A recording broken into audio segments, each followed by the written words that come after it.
Good evening, people. I'm Pratyush, the host for today's interview from the interview series by the research community of IIT Patna. With me, I have Keshav Kumar Jha, an alumnus of the B.Tech 2023 pass-out batch from the Department of Metallurgical and Materials Engineering. Good evening, Keshav Bhaiya. I welcome you to the interview series hosted by the research community. Good evening, Pratyush. Thank you very much for having me here. I hope we'll have a very fruitful discussion.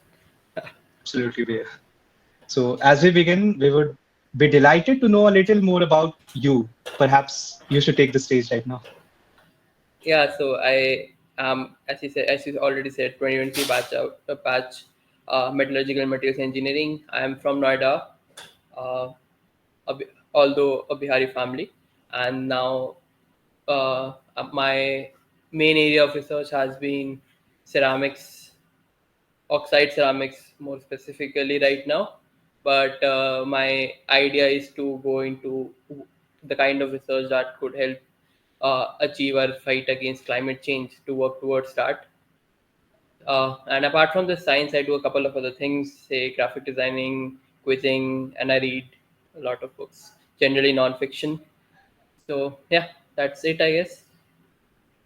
So right now you mentioned that you were into quizzing, and that reminds me that you were also in the quiz club of IIT Patna, and you were also an active member of the AP club, the Astronomy and Particle Physics club, right? I So could you was tell us more about your experience with the college clubs? And the major perspective that we want to have here is that how these college clubs helped you, directly or indirectly through your academic journey. okay.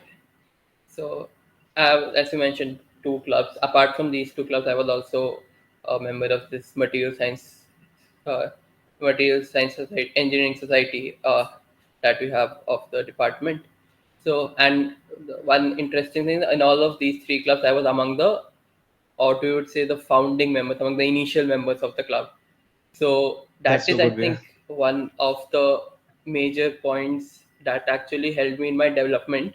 I am not very sure how it helped me in the academics, but it does help you become to develop your personality in one sense, because you're taking up leadership roles, and when you're taking up leadership roles, especially in clubs which are very much in their infant stage, you know. You are you don't have a blueprint to work with. You have to start afresh. You will give the identity to this, I would say, organization, as I would use that term. So there's a lot of things, and you are going to manage a lot of things even if you took a role saying something specific. So I think that was one thing that has helped me that way. See, because I said I do graphic designing, that originated because I was at Quiz Club IIT Patna and we wanted a new logo, and we did not have anyone who would create one. So I had Photoshop for some reason on my laptop. I just opened it and created the logo. So that is how graphic designing started for me. So that's how you get to know a lot of things. You learn different skills apart like that. Apart this, also many connections. The best friendships I've had in college came from these clubs. Uh, so that is one point I would say has affect how important these have been for my personal development and my college experience. Academic wise, I would not say, I'm not sure how would say, you could say it's time management and stuff, but when you love doing something, time management somehow always comes uh, Yeah, by precisely, itself. yeah. You don't really have to think Yeah. about it. So I loved quizzing. I loved astronomy. I do still love it, not past tense. And material science, I really like. That interest came up much later, but yeah, it did come up with my that materialized into my work on research on ceramics.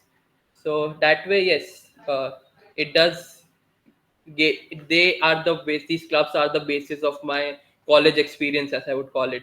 Without them, there's hardly any college experience I would count on. Yeah, so, like since we are on that point, I hope you don't mind me pointing out. I got an opportunity to see some of your SOPs, which you had sent for some of the applications abroad and even for some internships. So this is something that I can use to vouch for your interest in astronomy, because in almost all of your SOPs, I found that you mentioned your interest in astronomy, and it was pretty inspiring for me to even continue your passion, which is somewhat, not exactly related to your department, but you still have a passion for it, and you are mentioning it even in a professional atmosphere. So that was something I found really good, and I can vouch for your interest in astronomy with this reference.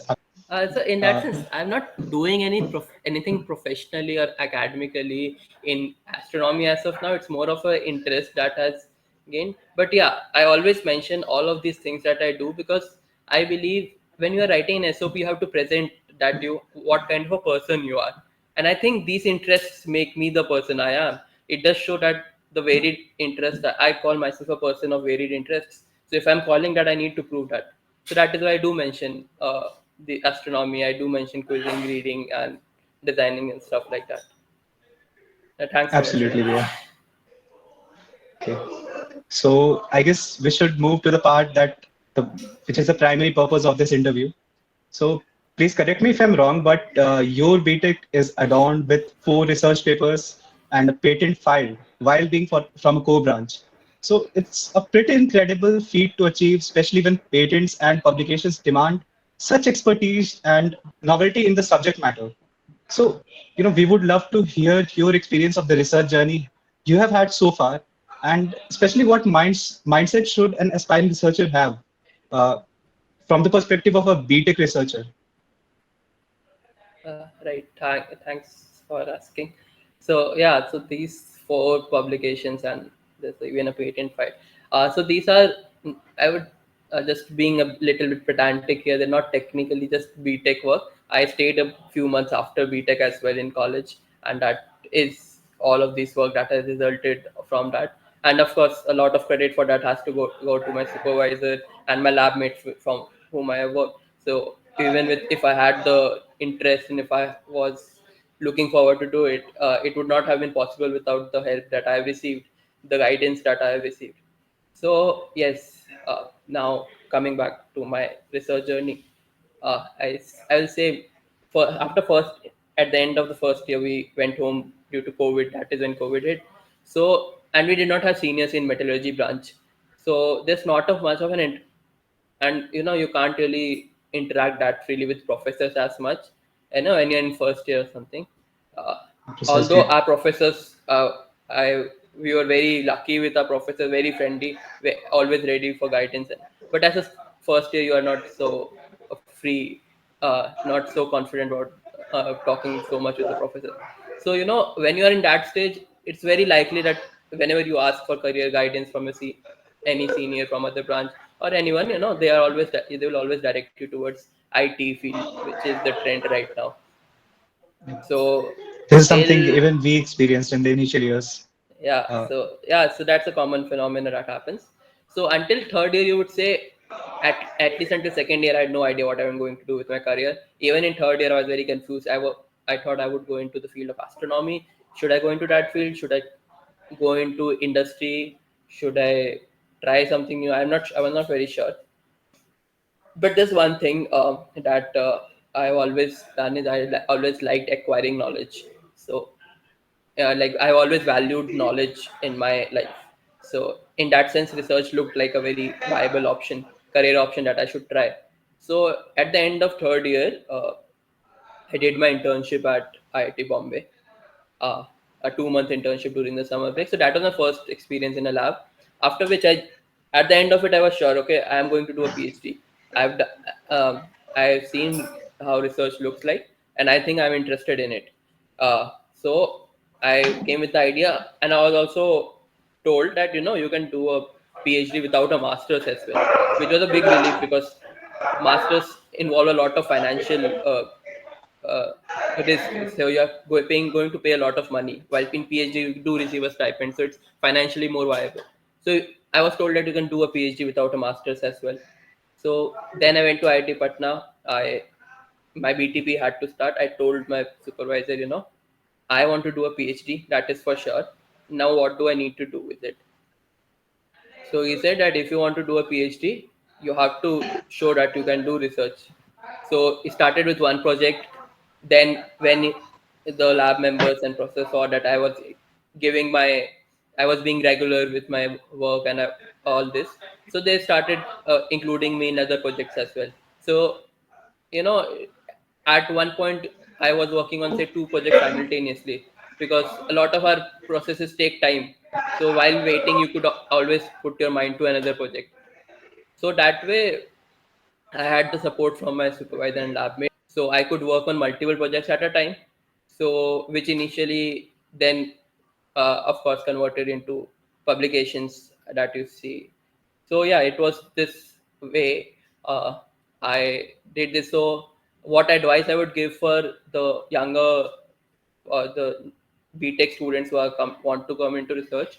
I see you are IITians, of course, so you guys know you would have the confidence that you are smart. But in when it comes to research, smartness is not the only thing that matters, because research is generally a very long-term commitment. You're not going to come into the lab, do something, and the next day you will have something. It's generally you will take a week. Things are done in terms of weeks or months. That is how results start seeing up. So do you have the persistence for that? And so persistence is something that is very important. Consistency, discipline, these similar terms that I'm trying to say. Because in research, you're more likely to encounter failures than success. So in when you're doing something like that, when you're experiencing failure so much higher, how do you motivate yourself to get up in the morning and go to the lab? So you should have that internal desire. That should be could be guided by anything. For me, it was that I want to do something that leaves an impact on the world. I want to do something. So that is what makes me go in the morning. And second is, I love the atmosphere in a lab where every morning I would come and someone would be grappling with an intellectual problem. I don't know why this is happening. Why am I getting this kind of a graph? And you have no answer. They're all open-ended questions. The answer you have to create. There's no right answer to it. With research, you create that answer, right? So that is the kind of environment I like to be in. So you should have a motivation. What gives you, what wakes you up in the morning to go to the lab? And yes, as I said, persistence. That is more important.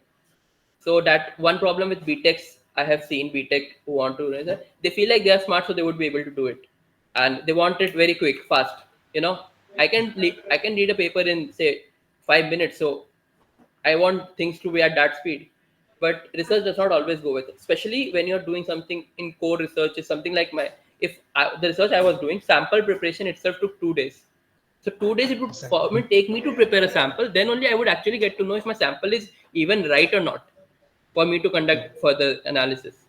So when it's a very snail-like pace for what generally newer B.Tech undergrads want to. And second problem with B.Tech undergrads, and it's not a problem, they're like what I've generally seen, is that they want to come to the lab and they directly want to get into a project. I Yeah. think more than that, you should first come to the lab, see the lab atmosphere, experience that atmosphere. What are the basics that are doing? Basically, just shadow some PhD student or some MTech student or some researcher is working in the lab. See how things are going. What are there are there are many soft skills in the lab environment, which starts just from cleaning your beakers and stuff. How do you maintain your data? How do you maintain your literature survey? These are very soft skills. You can apply it to a variety of domains in research. So first you should do this. After you're confident about that, then you should people would realize that you are also serious about your research, and then they would themselves start including you in the projects.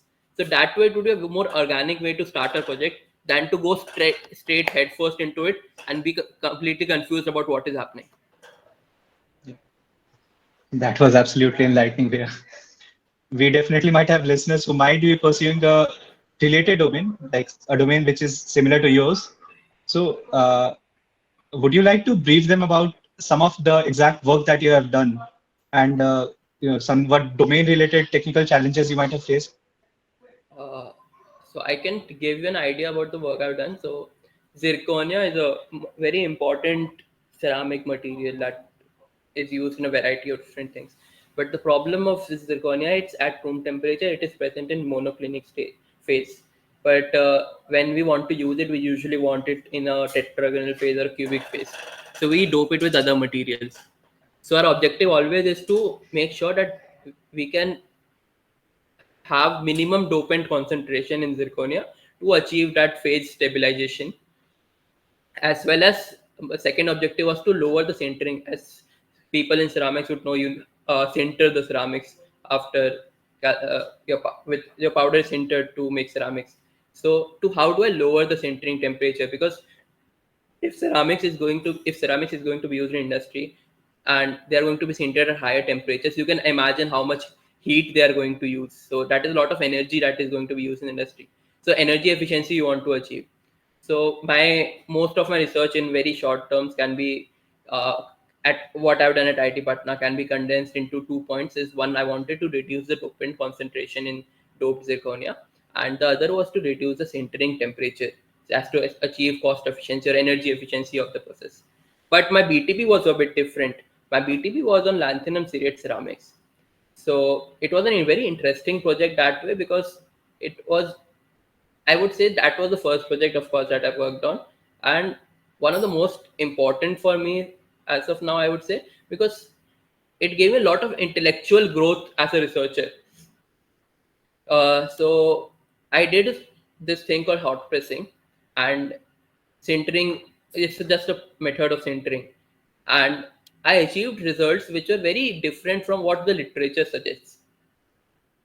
So that was very surprising because that was not expected. So we did multiple times to confirm if we are just doing it the right way, but which we were. And that is was very fascinating. Now I have to find a solution. Why are we having this? So initially it was supposed to be a very simple BTP B.Tech project. Just do the results. You will just do the experiments. You'll get the results, but you put it on your thesis. But you're getting results that can't be explained. So now you have to think about how to explain it. Here I would say I was very lucky that my supervisor, uh, uh, he was very supportive as well as was challenging me. Can you do it? So he would always drop me hints. Okay, Kesha, have you thought about what could be the possible solution? And then he would drop one keyword that I could think of. So that he was not giving me. He knew what possibly could be the reason, but he was not telling me. He was encouraging me to think. So it took me time to get through it, but I'm very fortunate and to be actually able to work on that kind of a project. I did spend a lot of time thinking about what could be the possible solutions, and of course, at the end, I did arrive with the help of my supervisor and lab mates. But yes, that was one project a bit different than the others that I did. But one of the I would say that was my best project because that actually led to my growth as a researcher. So, like, I would like to add to what you said, like, particularly your project on zirconia that you mentioned. So, what I found with in your statements was that, like, even your experience goes to further solidify the fact that every research is a culmination of achieving novelty along with trying to solve a real world problem. In a way, like you mentioned that in zirconia synthesis, you were trying to minimize the energy consumption. And definitely, since it is a project, you would be trying to achieve something noble, right? Right. So I guess this is something very interesting about research. And personally, I am very much fascinated whenever such a culmination occurs in any of the project which I am working on. So that was really awesome. Yeah. Yeah, so even for me, I would say when I actually see my whatever material I've made or whatever I have done, and I see it in my hand, that is, one of the best feelings you do get as a researcher, and that is, I would say, that motivates a lot. I absolutely agree, Bhaiya. I can vouch for that feeling. I have experienced such feeling, and it's really great. Everyone who has So done it this is would vouch for something, that. yeah, this is something even the aspiring researchers should take a note of, because in the end, having the satisfaction of having fabricated something new or having achieved something new is what drives you, anyways, in the whatever path you pursue, right? Right. So coming to the next and perhaps one of the most crucial part of this talk, we are aware that you received an offer for PhD directly after your bachelor's degree. And this is something that several aspiring researchers hope to get, like a direct PhD after uh, B.Tech. And you even mentioned earlier in this talk. So, could you shed some light on how to prepare for the same, or perhaps we can keep this concise by delving into how you prepared for it? So, uh, when you want to do a PhD after BTech, no, in general, if you want to do a PhD, you have to show that you have the skills of doing research. You do have the abilities or the critical thinking that is required to do research, because research is a very different domain than your studies, right? Your coursework. So the biggest problem as a bachelor's you would face is, if you get good grades and all, you can show that I was so good at research work, at coursework, but as the one who's recruiting you as a PhD candidate would be asking, okay, you're good at coursework, I understand, but that is not what I'm looking for. Can you do research? How do you show it to me? Can you prove it to me that you can do research? So generally, people with a master's degree already have a 1 year dedicated to their MTech thesis project. So that itself reflects that they have done 1 year of dedicated research project. So that is why generally after masters people go for PhD. So if you can somehow give that same proof during a B.Tech, that would be enough. So one way is of course a B.Tech thesis that should be very you should be very well aware of it. But apart from that, a very tangible proof in that sense would be a publication, because that is a proof that you did some work which was accepted by some other, because all the journals are peer reviewed journals, right? So if it's published there, it shows that your work was accepted by the scientific community, accepted and appreciated by the scientific community. So I would say, as when you are a BTech student, you should say start thinking about research in, say, your no later than sixth semester, I would say, because your applications start in, say, end of the seventh semester. So you should have something on your resume to show that I can do research. At the end of a BTech, at the end of a eighth semester, you'd already have something, I assume, but you need something at the time of your applications, right?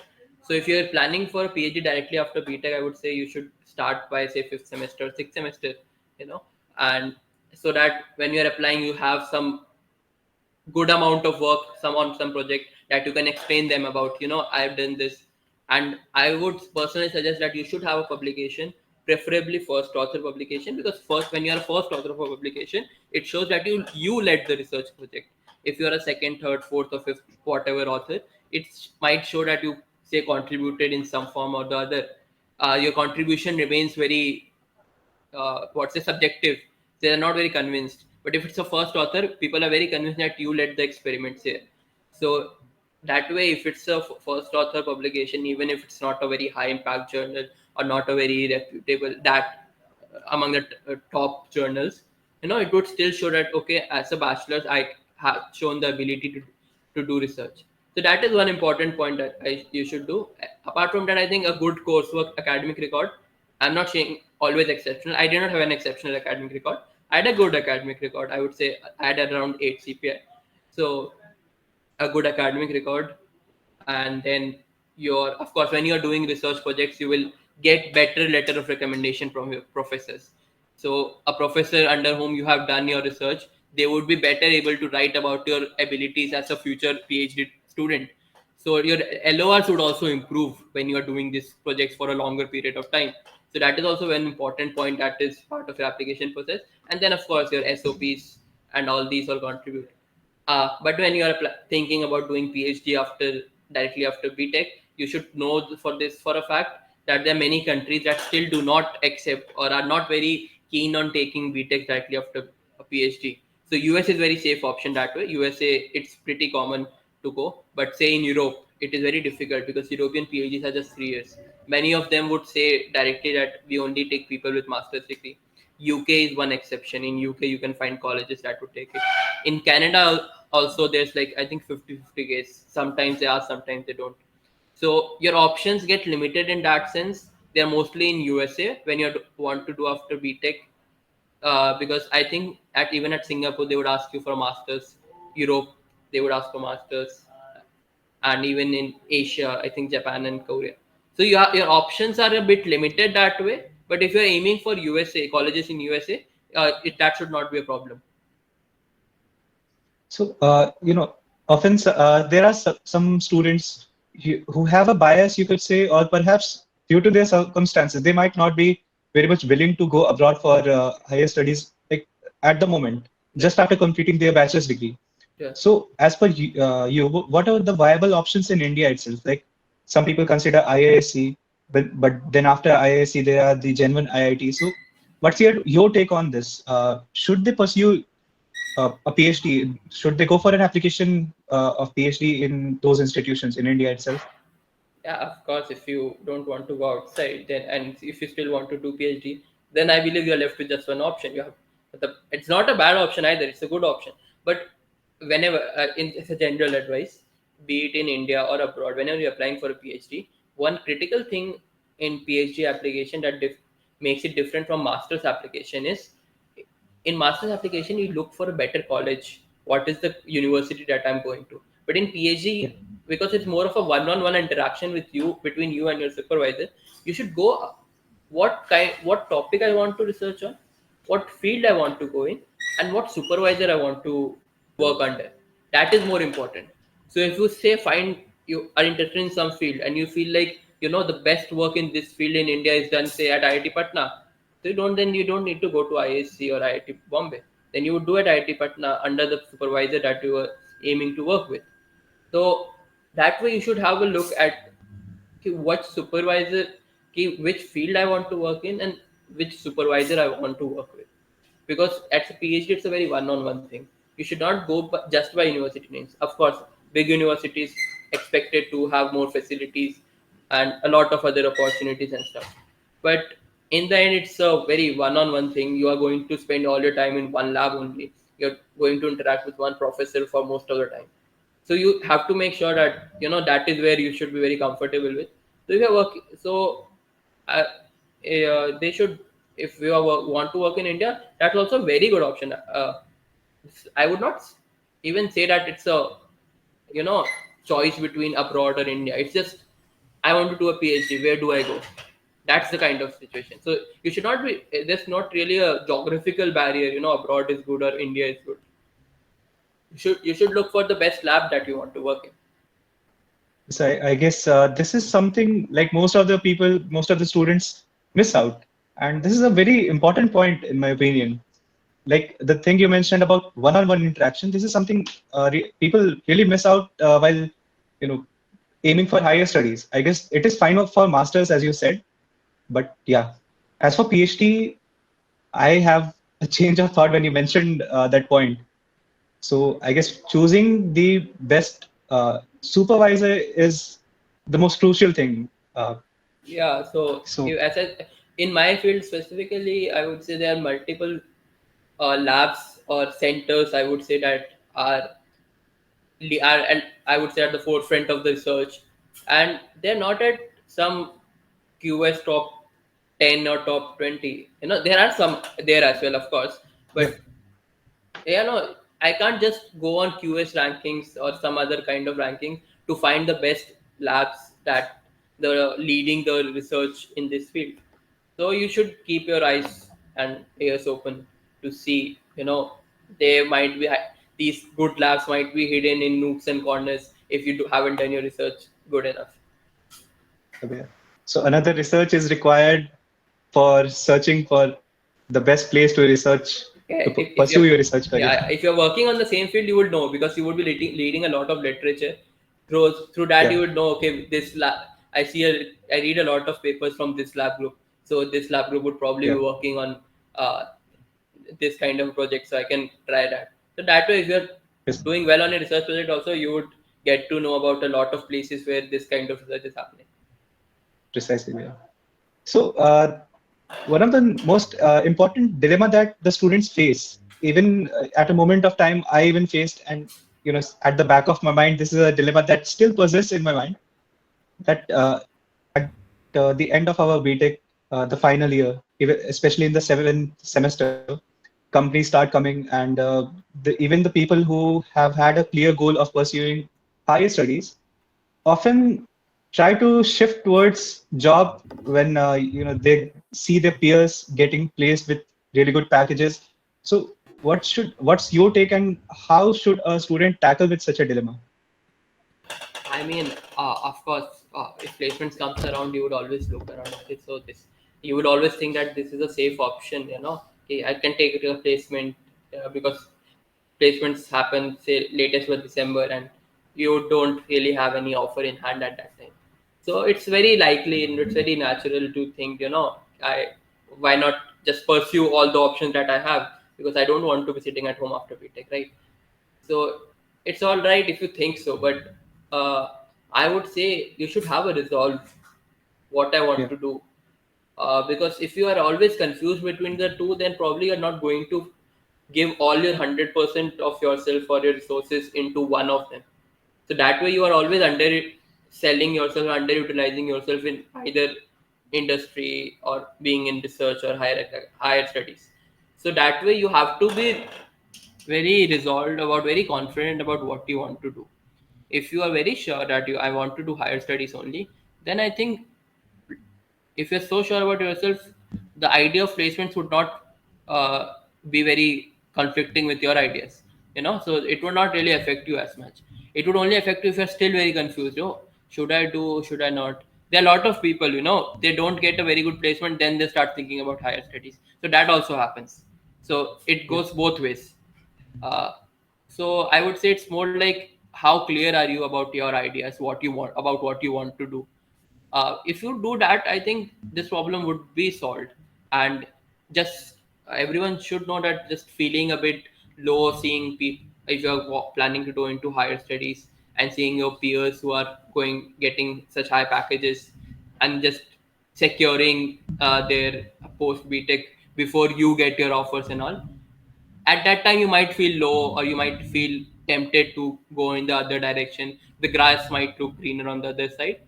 That's natural, but I think you should Yeah. stand on your resolve of what you have thought about yourself, because no one knows better about you than you yourself.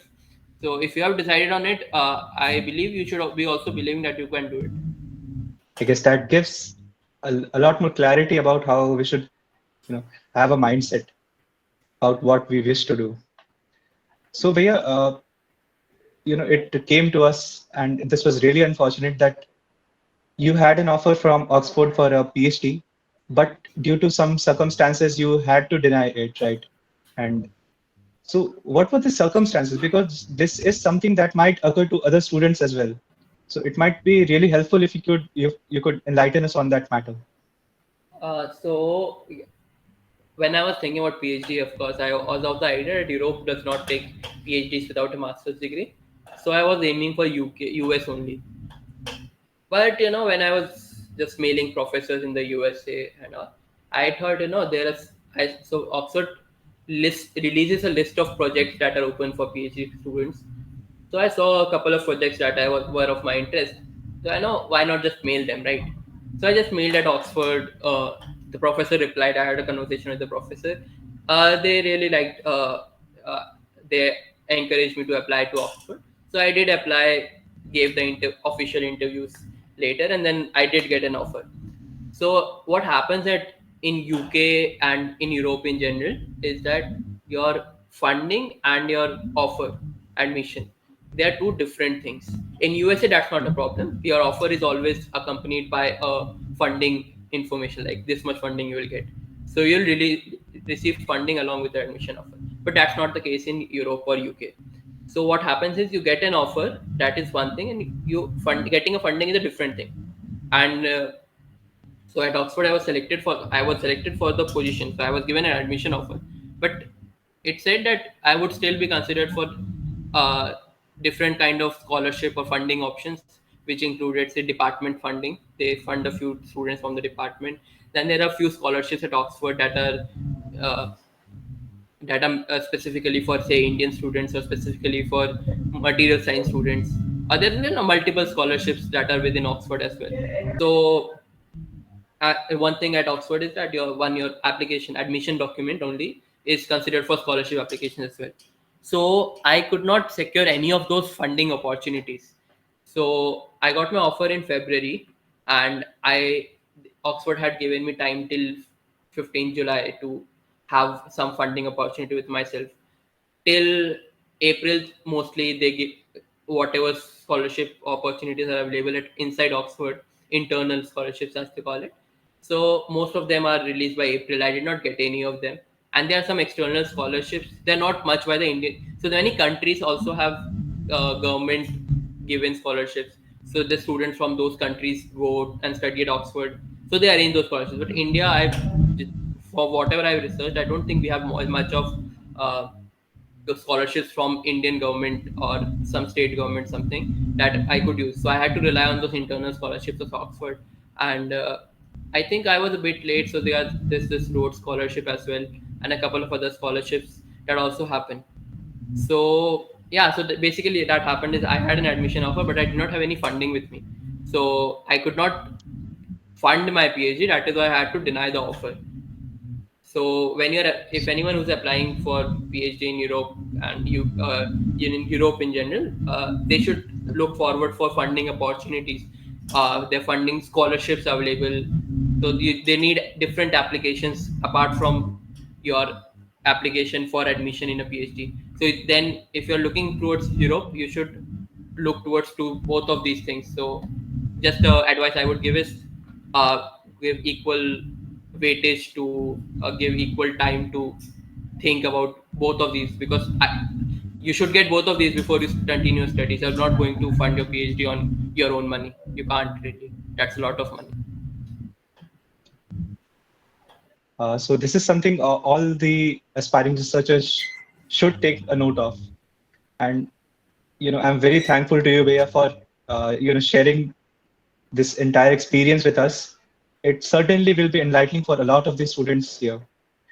And I I'm guess very happy to that's share. I hope people it helps someone or the other. thank you very much, Bhaiya. And I hope this session will be enlightening for any of our prospective listeners. And it certainly was enlightening for me, as well as it was an absolute pleasure to interview you, Bhaiya.